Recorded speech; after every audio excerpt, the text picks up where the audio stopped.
महाराष्ट्र में विधानसभा चुनाव नजदीक आते ही महायुति में शामिल तीनों दलों के बीच सीट बंटवारों की चर्चा अब शुरू हो गई है। पिछले कई दिनों से सीट आवंटन को लेकर कई तरह की जानकारियां सामने आ रही है, जिसमें बीजेपी, शिवसेना और एनसीपी ने इतनी सीटों की मांग की है। आपको बता दें कि इसके बाद महायुति गठबंधन में सीट शेयरिंग का फॉर्मूला क्या होगा, ये सवाल लगातार पूछा जा रहा है। अब इस पर बीजेपी प्रदेश अध्यक्ष चंद्रशेखर बावनकुले ने बड़ा बयान दिया है।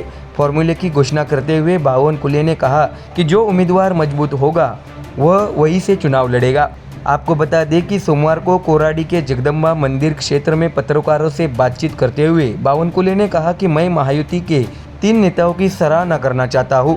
कुछ दिनों से चर्चा चल रही थी कि ये पार्टी 180 सीटों पर चुनाव लड़ेगी और वो पार्टी 80 सीटों पर चुनाव लड़ेगी, लेकिन अब ये फैसला लिया गया है कि इस तरह का कोई आंकड़ा इस्तेमाल नहीं किया जाना चाहिए। बावनकुले ने कहा कि जहां एनसीपी जीत रही है वहां हम उनका अनुरोध स्वीकार करेंगे। जिन सीटों पर शिंदे गुट जीतेगा वहां हम उनका अनुरोध स्वीकार करेंगे, और जहां भी भाजपा चुनाव जीतेगी वह शिवसेना और राष्ट्रवादी अजित पवार गुट हमारा अनुरोध स्वीकार करेंगे, और यही होगा महायुति गठबंधन का फॉर्मूला। केवल निर्वाचित उम्मीदवारों को ही मौका देना महायुति गठबंधन का प्रमुख मुद्दा रहेगा।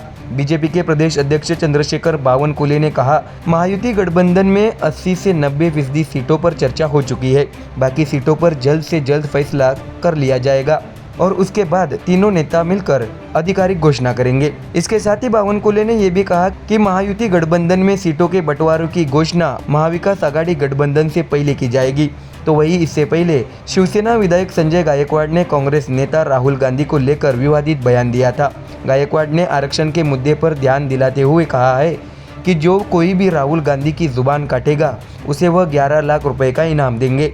हालांकि इस बारे में बात करते हुए चंद्रशेखर बावनकुले ने कहा, हम संजय गायकवाड़ की बातों का समर्थन नहीं करते। हालांकि राहुल गांधी ने कहा था कि हम आरक्षण रद्द कर देंगे। नेहरू, राजीव गांधी और अब राहुल गांधी, कांग्रेस की 3 पीढ़ियों के पेट में क्या था वह आज जुबान पर आ ही गया। उन्होंने कहा था कि एनडीए सरकार संविधान बदल देगी। बावनकुले ने कहा कि दरअसल कांग्रेस का असली चेहरा सामने आ गया।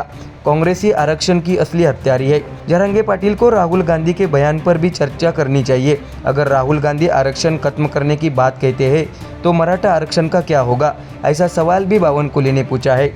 तो देखा आपने, विधानसभा चुनाव से पहले बीजेपी अब 2 कदम पीछे लेते हुए अपने साथी पार्टी दलों को प्राथमिकता देने की बात कह रही है। ऐसे में क्या महायुति का यह फॉर्मूला इस चुनाव में सफल होगा या नहीं, ये तो आने वाले दिनों में पता चल ही जाएगा।